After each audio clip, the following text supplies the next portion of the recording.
আবারও সরাসরি ইসরায়েলের ভূখণ্ডে হামলা চালালো ইরান। মঙ্গলবার রাজধানী তেল আবিব সহ 4টি টার্গেটে প্রায় 200 ব্যালিস্টিক মিসাইল ছড়ে ইরানি সামরিক বাহিনী। হিজবুল্লাহ প্রধান হাসান নাসারুল্লাহ এবং হামাস প্রধান ইসমাইল হানিয়ার হত্যাকাণ্ডের প্রতিশোধ নিতেই চালানো হয়েছে এই হামলা।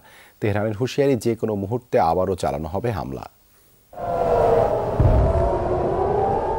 ইসরায়েলি ভূখণ্ড লক্ষ্য করে ছুটছে একের পর এক ইরানি ক্ষেপণাস্ত্র। মঙ্গলবার তেল আবিব লক্ষ্য করে কয়েক দফায় অন্তত 150 মিসাইল ছোড়ে তেহরান। হিজবুল্লাহ প্রধান হাসান নাসরাল্লাহর হত্যাকাণ্ডের জবাব দিতে ইসরায়েলে হামলার হুমকি দিয়েছিল ইরান। সেই প্রতিশোধ নিতেই এবার পাল্টা হামলা চালালো ইরান। জর্ডান পশ্চিম তীর জেরুজালেম পার হয়ে এসব ব্যালিস্টিক ক্ষেপণাস্ত্র পৌঁছায় ইসরায়েলে। হামলার কথা স্বীকার করেছে তেহরান তেল আবিব দুপক্ষই।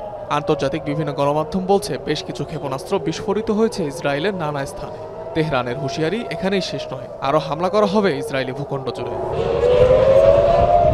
এদিকে ইরানের হামলার পরপরই আতঙ্ক ছড়িয়েছে পুরো ইসরায়েল জুড়ে। নিরাপদ আশ্রয়ের খোঁজে দেশটির নাগরিকরা।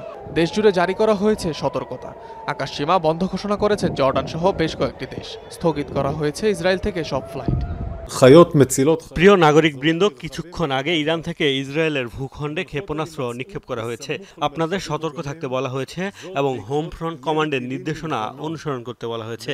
গত কয়েক মিনিটে হোম ফ্রন্ট কমান্ড আপনার মোবাইল ফোনে কিছু বার্তা পাঠিয়েছে যা আপনাকে নিরাপদ আশ্রয় সম্পর্কে ধারণা দেবে। এদিকে ইসরায়েলকে সহায়তায় মার্কিন সামরিক বাহিনীকে নির্দেশ দিয়েছেন প্রেসিডেন্ট জো বাইডেন। ইরানের ছোড়া মিসাইল ভূপাতিত করতে সব ধরনের ব্যবস্থা নেওয়ার নির্দেশ দেন তিনি। এর আগে গেল এপ্রিলে ইসরায়েলি ভূখণ্ড লক্ষ্য করে হামলা চালিয়েছিল ইরান। অনিক রহমান, যমুনা নিউজ।